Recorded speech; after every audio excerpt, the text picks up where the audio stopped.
we now have the privilege of listening to an address from the Honourable Michael Kirby, Australia's longest-serving judge and former Acting Chief Justice of Australia. He was recently in the UN Special Representative of Human Rights to Cambodia and explains this as a very formative period in his life in his latest documentary. He is also a member of the High Commissioner for Human Rights Judicial Reference Group and is also a distinguished visiting fellow at ANU. Last time we met with Michael Kirby, he was speaking on what makes a good lawyer.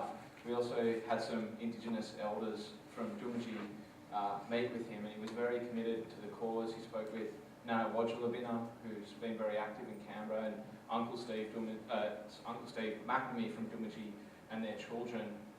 When some of us go back there now, they always talk about Uncle Michael.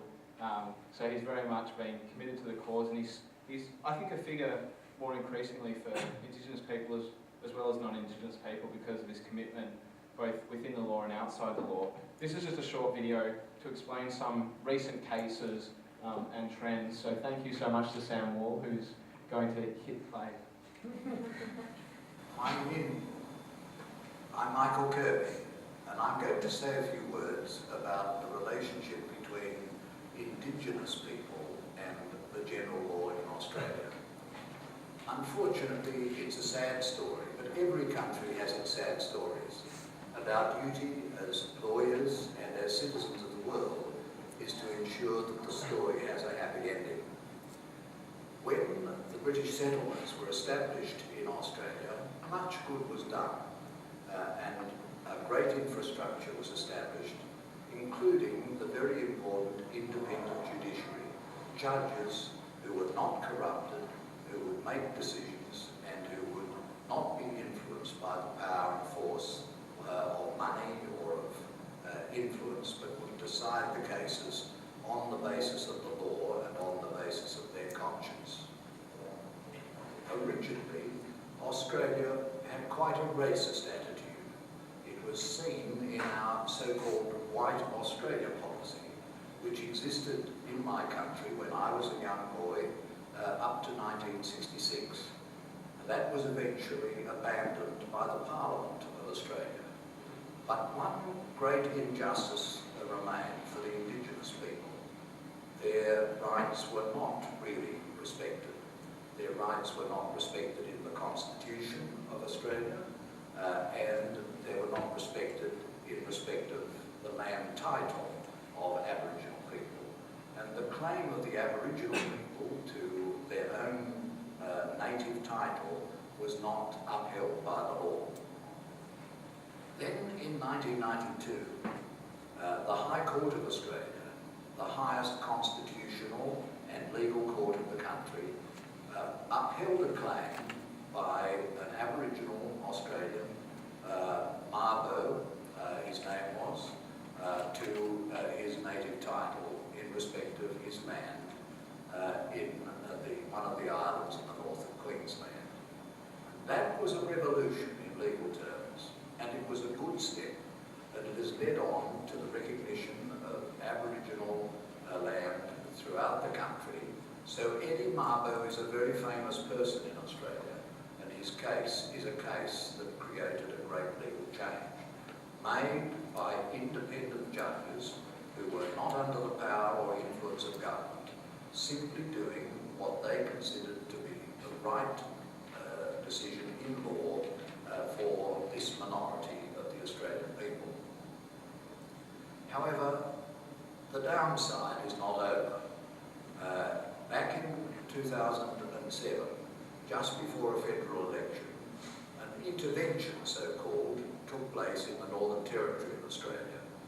It was justified in terms of sending police, federal police and federal defence forces into the Northern Territory in order to deal with a particular problem of sexual and other abuse to young children.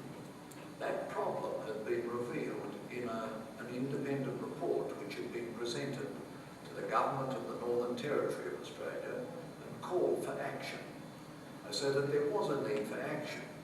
But one of the most important points in the report was that no action should be taken without the most thorough and intensive discussion with the Aboriginal communities in the Northern Territory. As the report said, the time of white people doing things to indigenous black people that were supposedly on their behalf and for their interests was something of the past, and that nothing should be done without full consultation. The Aboriginal communities brought a case. The case is called Wurrujul against the Commonwealth, and it was brought to the High Court of Australia when I was a Justice of the Court. And the case was challenged in the court by the Commonwealth, that is the federal government of Australia. And the Commonwealth said it didn't have a legal basis and therefore should be struck out. Effectively, that is what the majority of the justices of the High Court concluded.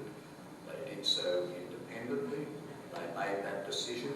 It represents the law of Australia. But in our country, in Australia, the judges are independent, including from one another.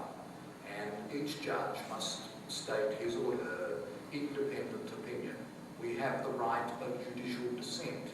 It is part of the freedom of the country.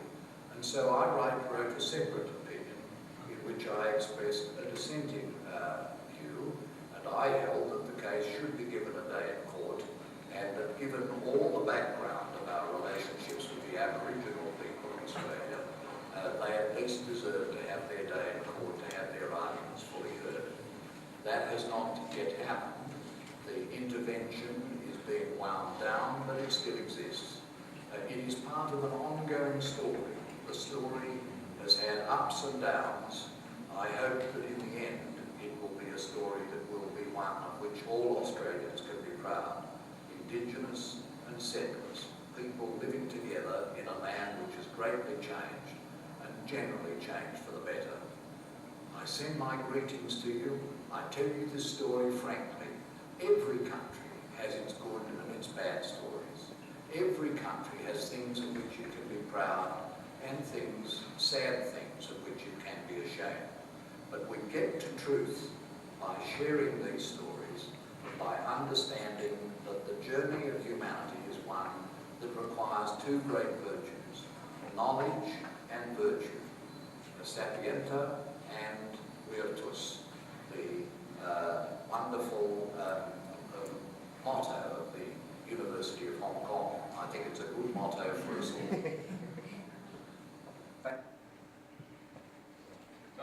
This is going to go up on the World Wide Web, so if you can join me in thanking the Honourable Michael Kirby, that would be great.